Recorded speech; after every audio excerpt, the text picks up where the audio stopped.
Hello, chào mọi người. Bữa nay mình start doing some mask like a nice style. We need like a nice curve like this. Let me see.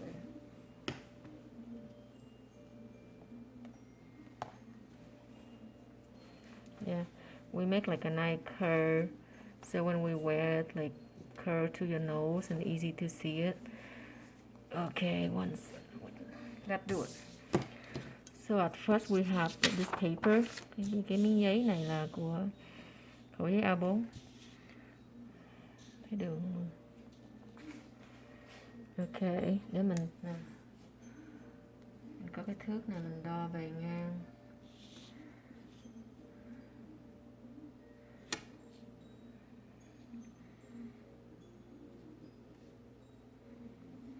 Maybe 16 centimeters. Right here. And right here 7 centimeters. Bề dài 16. Về xuống là 14. 14. This one we can make the nice one.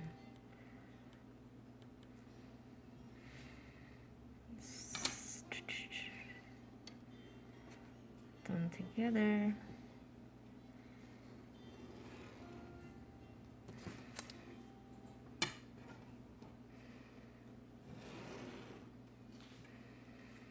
Okay.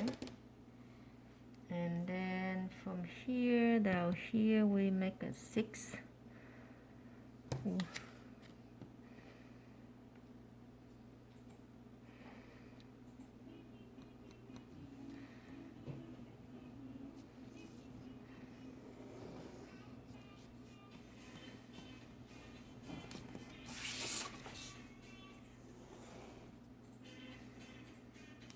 Cái này là vừa cái face của mình nha, my face. Ok, anh trên đây qua đây là 7 cm. Đây là 7 cm.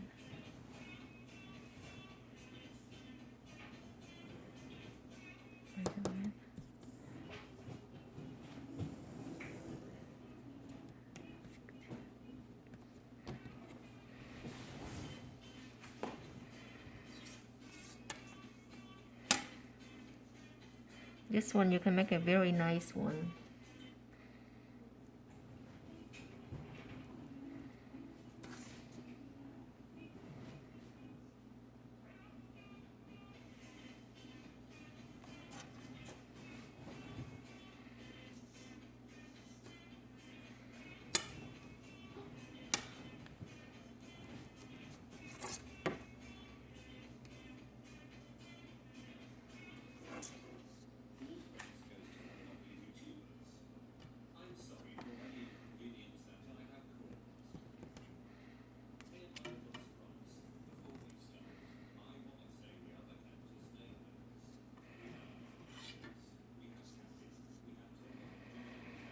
That's it.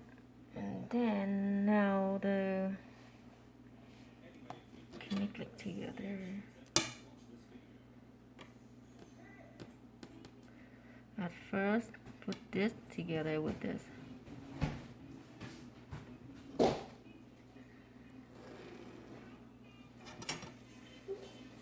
And then this go with this.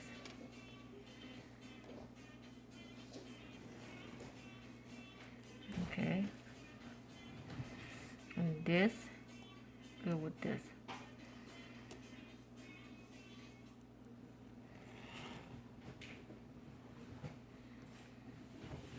And this go with this.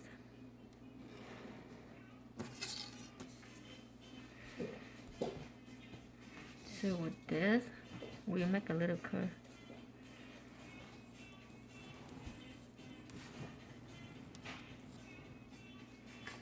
And then this one's too.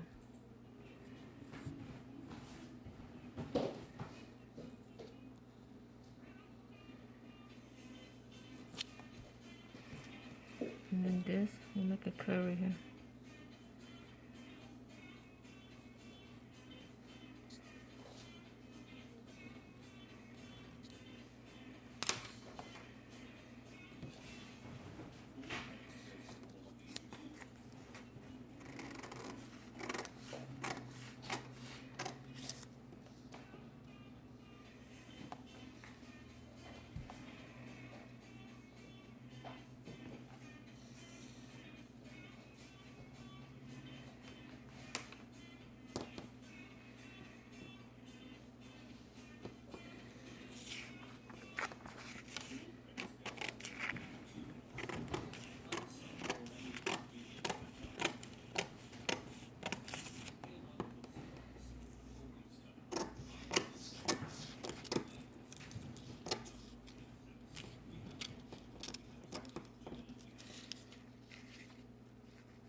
See, this is the form we have. Just like this.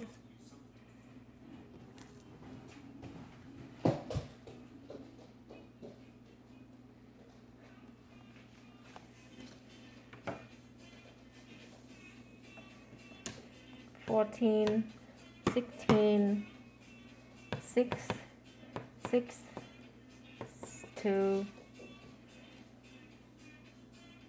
6, 2 here. Okay, now we can. Okay, now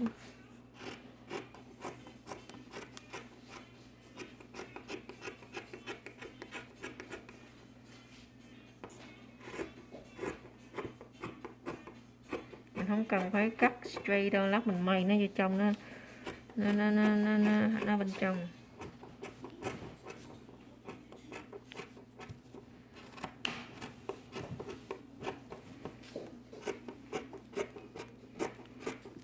Chút bự hơn chút cũng được.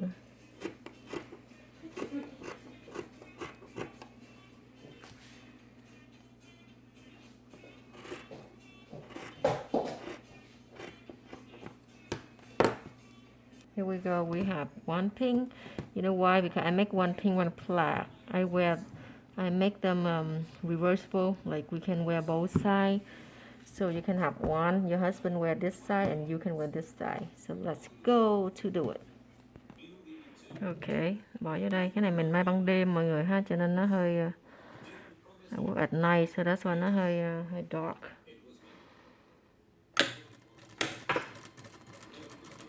Nó chậm chậm nè.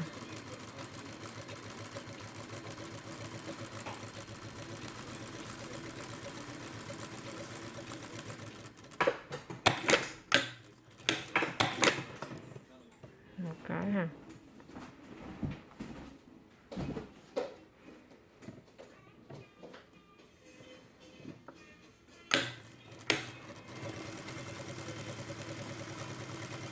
Cái này mình may nó có lợi là mình mang được hai bên hai bề á.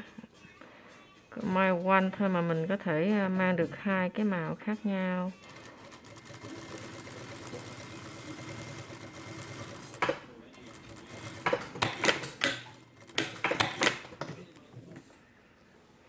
Okay, so that's how they look.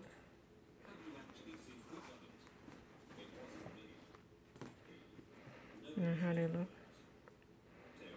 And then mình để cái mũi nhọn nè. This one, this together.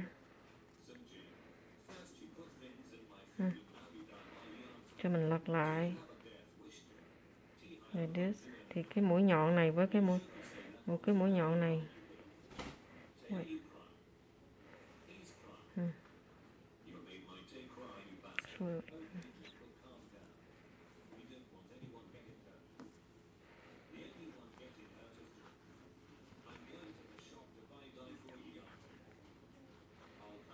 Ok. Cái này. Straight. Rồi mình ghép lại. Cái gì đó. Để cái bên trên đây, như đây.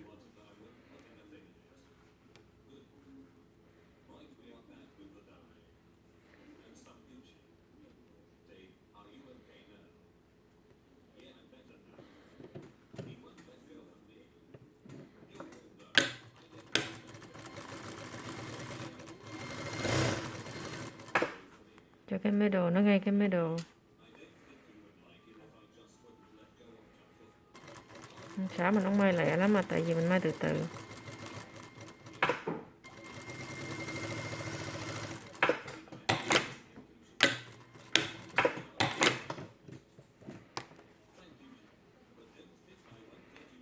Xong hai cái nhọn này với hai cái nhọn này.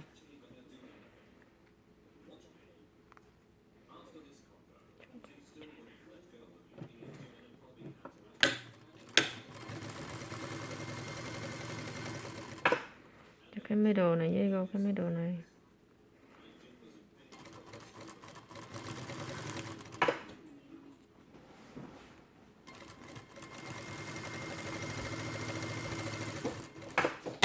Dễ may lắm mọi người.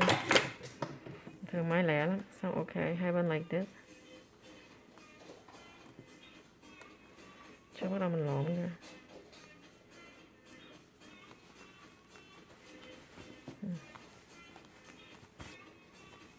See, là hai bên mình bên đây mình có thể qua được một bên, bên đây một bên. Xong cái này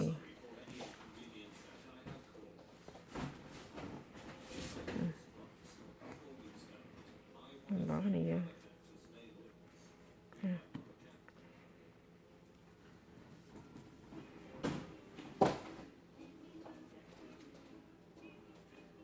Vậy lắm, cái giải này nó dạng á, nó stretchable so you can. Okay, this one we need to. Cái này sao có tiếng á? You might like this one cái để vô.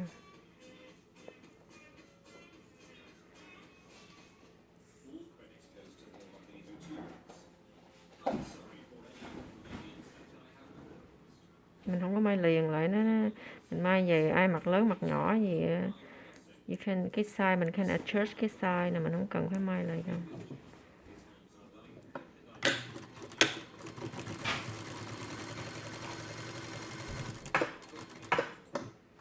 Mình may 2 times hay 2 lần cho nó chắc.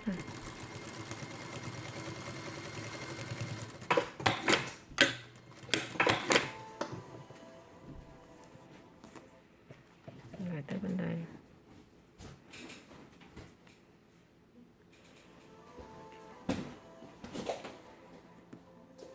Cũng làm giống y vậy luôn.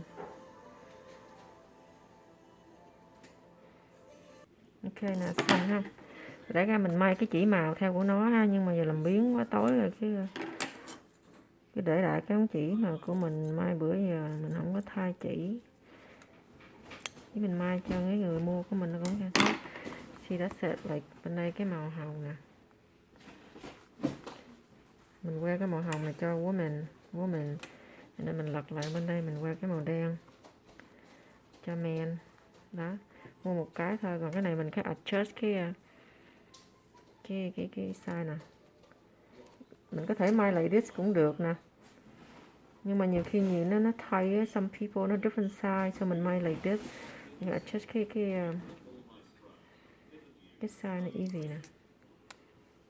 Like this, thay like this nè. So when mình mở nó easy to open this. So just tie like this. Nó wear nó cũng không có uncomfortable đâu, nó like very good. It's very comfortable, like the same with another one.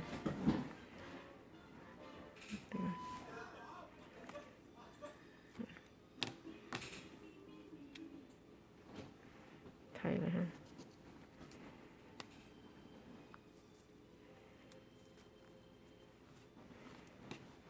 Thay lại.